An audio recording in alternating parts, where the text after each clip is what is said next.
नमस्कार. देशोन्नतीमध्ये मी ऐश्वर्या शिंदे आपलं स्वागत करते. बघूया प्रदेशच्या आजच्या टॉप 10 बातम्या.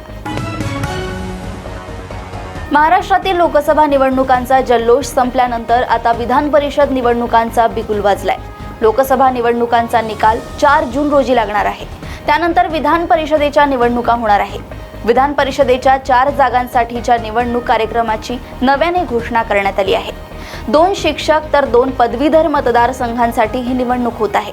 मुंबई आणि कोकण पदवीधर मतदारसंघ तर नाशिक आणि मुंबई शिक्षक मतदारसंघात ही निवडणूक होणार आहे. या निवडणुकांसाठी 10 जून ही तारीख जाहीर करण्यात आली होती. मात्र आता विधान परिषद निवडणुकांची तारीख बदलण्यात आली आहे.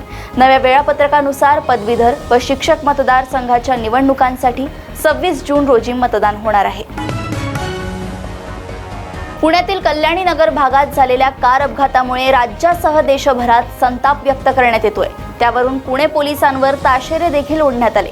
आमदार रवींद्र धंगेकर यांनी सुद्धा पुणे पोलिसांच्या आता धंगेकरांनी नवीन ट्विट करत पुणे पोलिसांना इशारा दिलाय.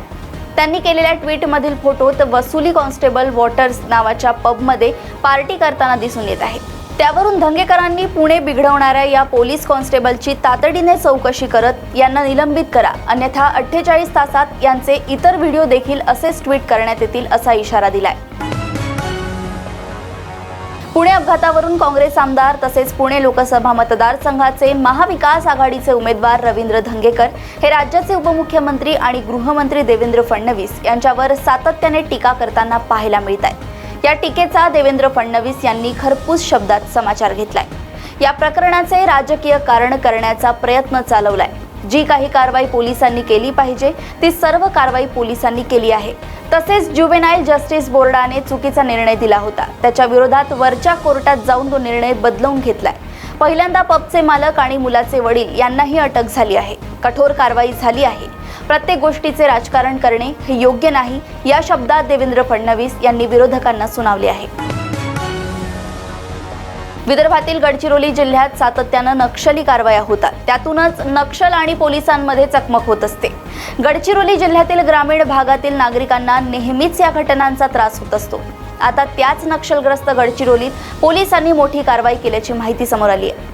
गडचिरोली जिल्ह्याच्या सीमेवर असलेल्या नारायणपूर जिल्ह्यात कालपासून सुरू असलेल्या नक्षल चकमकीत 8 नक्षली ठार झाले आहेत.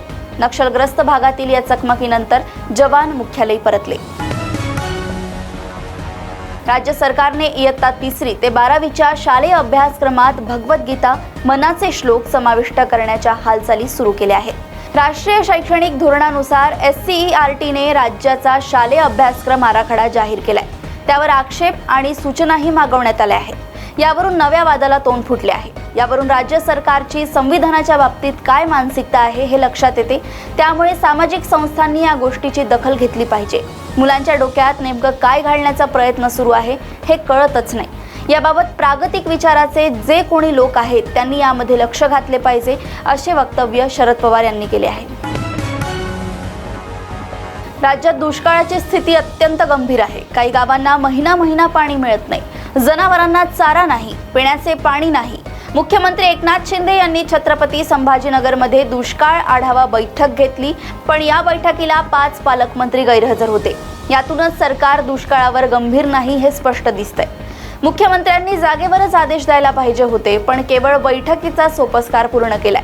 सरकारने आचारसंहितेचे बहाणे करून टाळाटाळ करू नये. तातडीने जनावरांना चारा, पिण्याचे पाणी व लोकांच्या हाताला काम उपलब्ध करून द्यावे अशी मागणी काँग्रेसचे प्रदेशाध्यक्ष नाना पटोले यांनी केली आहे. पुणे अपघाताप्रकरणी विशाल अग्रवालवर आणखी 2 गुन्हे दाखल करण्यात येणार आहे. कलम 201 अंतर्गत पुरावा नष्ट करण्याचा प्रयत्न केल्याचा गुन्हा दाखल करण्यात येणार.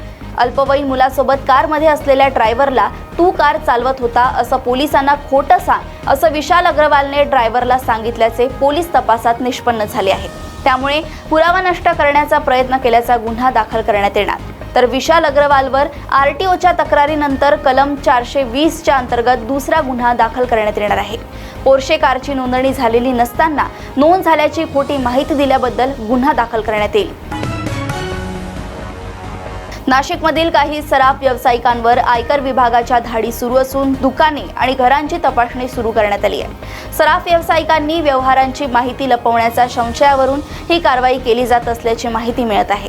मागील काही दिवसांपासून राज्यात आयकर विभागामार्फत विविध ठिकाणी छापेमारी सुरू आहे। आज नाशिकमध्ये सराफ व्यावसायिकांवर धाडी पडल्याने मोठी खळबळ उडाली आहे। सराफ व्यावसायिकांकडून व्यवहारांबाबत माहिती लपवली जात असल्याचा संशय आयकर विभागाकडून व्यक्त होतोय।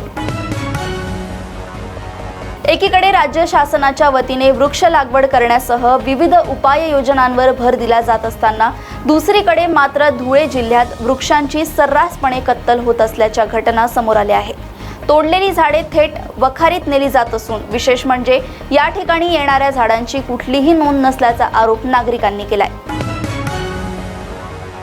नाशिक लोकसभा मतदारसंघात अपक्ष उमेदवार शांतिगिरी महाराजांनी चांगलीच रंगत आणली।